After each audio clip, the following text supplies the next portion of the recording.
বিরতির পর দেশ বাংলায় স্বাগত আরও একবার। টাঙ্গাইলের মির্জাপুর উপজেলায় বিরল রোগে আক্রান্ত হয়ে মৃত্যু যন্ত্রণায় মানবেতর জীবনযাপন করছেন মেধাবী শিক্ষার্থী আনোয়ার মিয়া। ধার দেনা আর শেষ সম্বলটুকু বিক্রি করেও একমাত্র ছেলের চিকিৎসা করতে ব্যর্থ পরিবার। ডাক্তার বলছে উন্নত চিকিৎসা নিলে সুস্থ জীবনে ফিরবে আনোয়ার। বর্তমানে অর্থের অভাবে বন্ধ রয়েছে চিকিৎসা।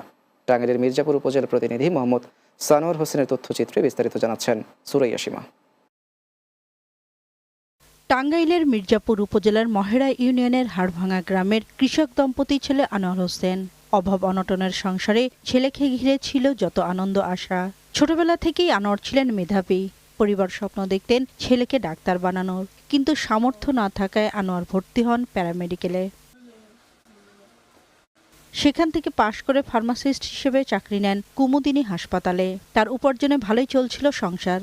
সেই সুখ স্থায়ী হলো না। হঠাৎ আনোয়ারের মুখ হাত পা বেঁকে যেতে লাগলো। ধীরে ধীরে শরীরের নিয়ন্ত্রণ হারিয়ে ফেলেন তিনি। রাত্রে ছেলে ঘুমাইতে পারে না, আমি ঘুমাইতে পারি না। এখন আমি আশা ছাড়ি না। আমার মনে হয় আমার ছেলে অপারেশনটা করলে আমার মনে হয় ছেলেটা সুস্থ হবে। আমার ছেলের জন্য সহযোগিতা চাই। সরকারের কাছে আবেদন বলে আমার ছেলের জন্য কোনো সহযোগিতা যদি করে তাহলে আমার পরে শেষ সম্বল বিক্রি করে আর স্বজনদের কাছ থেকে ধার দেনা করে উন্নত চিকিৎসার জন্য যান ভারতে। সেখানে জানতে পারেন বিভিন্ন শারীরিক সমস্যার পাশাপাশি হয়েছে ব্রেন টিউমার। পরিপূর্ণ চিকিৎসা করাতে প্রয়োজন 10 লাখ টাকা। কারণ আমার দিন খুব কষ্ট হইতেছে।